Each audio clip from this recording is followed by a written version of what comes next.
going forward? Thank you, Idimore, for this opportunity this morning. Allow me to salute viewers wherever they are watching this show from. And coming to matters in the headlines, let us agree on one thing, that all of us, we are not new with Raila dramas. And Raila is not somebody that you ignore in politics, because he knows how to calculate his arithmetics.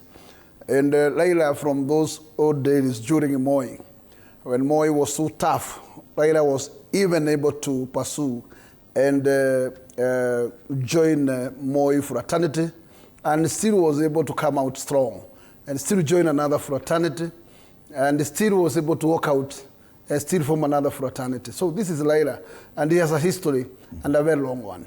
At this juncture, then we have Raila now, who is now an aged Raila. He's not quite energetic Raila of those old days. But still, Raila is not somebody that you can wake up and ignore politically. Because remember, Uhuru Muigai Kenyatta's tenure, he was unable to control the temperatures, because Raila was capable of making the capital city unworkable. And he was able to make sure that actually do the no business. And when he says it is Maandamano Day, then it will remain a Maandamano Day and you close everything. Even today, when William, in his early days of his regime, Raila made sure that Sufurias are over and nothing will move on until when he was listened to. So he's a factor. And I think the best way is to make sure that you align our constitution to a manner that, in fact, that person who secures the position of number 2 politically, and especially at that level of the presidential elections, does not lose and gets idle. Because idleness now from such a position is not fair politically. Remember, he cannot be able to be nominated because the list of nomination has to be taken to the IBC 3 months before election. And as a candidate, then there's no way you can appear to the list of nomination. So that one we cannot go according to the current constitution. And still number 2, he cannot be able to present in the House as a minority leader, because he has no room to get into the House, since you can only enter there either nominated or elected. In this case, he actually, that particular person left outside, just clamoring there. But Raila is able to craft himself very well politically. And today, last time, he was able to be in the Uhuru's government.